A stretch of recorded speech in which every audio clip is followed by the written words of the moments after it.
Hello everyone. Hello. My name is Jennifer Allen-Prather. I'm a prayer therapist and Inner Christ counselor here at the Teaching of the Inner Christ. And I'm here to talk to you today about I am free. When I think of freedom, one of the freedoms that I think about is the freedom from judgment. Recently, I, along with other people, have seen videos of protesters who are protesting racial inequalities triggered, among other events, by the death of George Floyd, a black man. When I hear or see this in our culture, I take it back to myself. What am I thinking? What am I doing to create this kind of atmosphere in my culture? I'm the only one who can control my thoughts or take action. I'm the only one who can control how I see someone else or how I see or judge them. I need to understand, number one, myself. Where are my judgments coming from? And number two, I need to understand the other person and get to know them. When I judge someone, whether I know them or not, if they're seemingly different from me, it creates a prison cell within my mind. It creates a prison cell within my heart. It separates me from them. I have created this barrier between us. Have we ever judged someone by their outer appearance and later found out something else about them that we were mistaken? I know I have. Our co-founder of the Teaching of the Inner Christ, Dr. Ann Meyer McKeever, said at one time, "Where there is no judgment, there is no problem." I've always thought that was a very wise statement, very succinct statement. When we see others as Christ beings on the earth, with the same process of growth, maybe not on the same path, but they're growing in their own way, we can take away that judgment. And also maybe that fear of them. At the Teaching of the Inner Christ, we are taught that everyone is a living Christ. Through classes and through our workshops, each person has a divine, loving intelligence within them, which we call the Christ consciousness. We are all connected as God beings living on the earth. And we're learning to love and grow more and more as the Christ consciousness. We are one in love.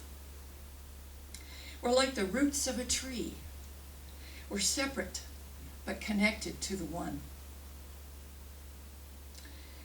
Many years ago, I had what we call here at the Teaching of the Inner Christ, a visitation experience. A visitation is taught to us at the teaching here that there are certain masters, some wise individuals, who come on the earth in human form to teach the person that they visit a certain lesson that they need. And they usually come as quickly and without us seeing them come into our experience and leave as quickly. And they're a mystery until later on, when we are fed by our own inner Christ, what has been going on and what that person or that master brought to us for learning. So when I was working a few years ago, several years ago, I took a break for lunch and I walked down to my favorite taco shop. And I was standing in line to give an order. Behind me was a younger woman. I judged her to be homeless. She was rather disheveled, and I judged her to be mentally challenged.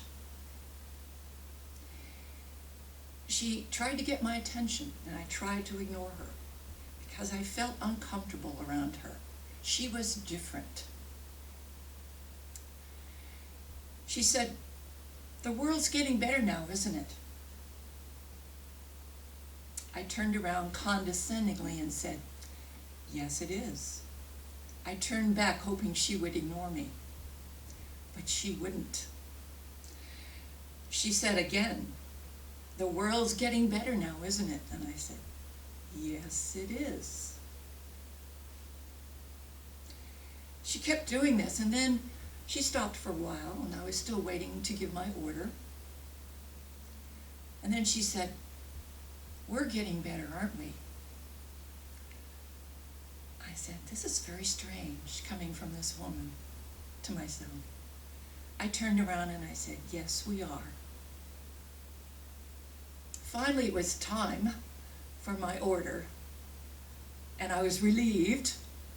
So I gave my order, and as I turned to sit down to wait for it, the lovely woman was gone. And so I brought this encounter back to a friend of mine, a dear friend, and he said, "Why don't you meditate about this?" And so I did. I sat down right there and then.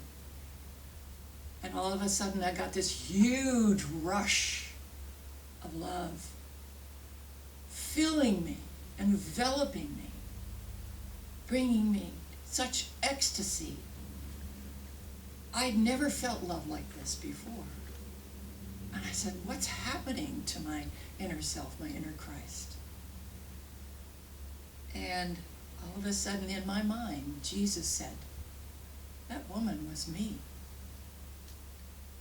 And I started crying copiously, crying and crying and crying, tears of healing and release and love that I felt for it. And I thought, I was judging Jesus. That was a huge lesson for me. Anyone in our experience can be a master, can be a Christ, can be Jesus or Babaji or the beautiful many that we call here of the teaching of the inner Christ. I'll never forget that experience. It was all about judgment. You don't judge other people by them being different. That was quite a lesson. I have an article that I found recently, was dated June 12th, 2020, from the Western Journal in Pell City, Alabama. It was written by some onlookers who were having lunch at a diner, a local diner there, and they took a picture of this black man who was standing and talking to some officers, police officers, sitting at a table, having their lunch. And these observers said this: "So we're eating at Cracker Barrel this morning. There are 4 officers behind us eating. And this middle-aged black man came over and asked for their tickets and said he was paying for their meals. He wouldn't take no as an answer from them. He then thanked them for their public service and wished them a safe day on the job. Every officer stood up and thanked the man while shaking his hand. With all the craziness in the world right now, all the hatred and people being divisive, it's a good thing to see stuff like this. It's also a good reminder that we are all human and not to ever judge anyone by their uniform or skin color. That was from the Western Journal, Pell City, Alabama. So what can we do? What is our part to free ourselves from the judgment prison cell? Number one, catch ourselves whenever we start to judge, even if we have to put a rubber band around our wrist. Catch ourselves. Number two, check to see if we're clear of any negative influences. At the teaching of the inner Christ, we have a way of checking through our own inner Christ whether or not we are being influenced by some negative influence, thoughts, etc. Number three, ask our inner Christ or inner divinity for the truth of the situation. Do a prayer treatment. Number four, do a prayer treatment to heal and lift and release any false thoughts or what we call race mind beliefs, which are not, they are not attached to race. They are a belief held in the collective human mind that may not necessarily be true. And number five, declare, I am free of negative judgment, until we feel that in our hearts and minds. And in conclusion, I have a poem that was on my grandmother's wall all the days that I knew her. And it had a picture of a house on a hill and a road going beside it. And I always loved it, and I memorized it. I pretty much memorize it now, but I'm going to read it just to make sure I get it correctly. It's called The House by the Side of the Road, and it is by Sam Walter Foss, F-O-S-S. I won't read the whole thing, it's rather long, but the part that was on my grandmother's wall, on her plaque, says this: let me live in a house by the side of the road, where the race of men go by, the men who are good and the men who are bad, as good or as bad as I. I would not sit in the scorner's seat, nor hurl the cynic's ban. Let me live in a house by the side of the road, and be a friend to man. Let's free ourselves from separation from our hearts and minds of others, and judgment, and be a friend to man. I am free. Thank you.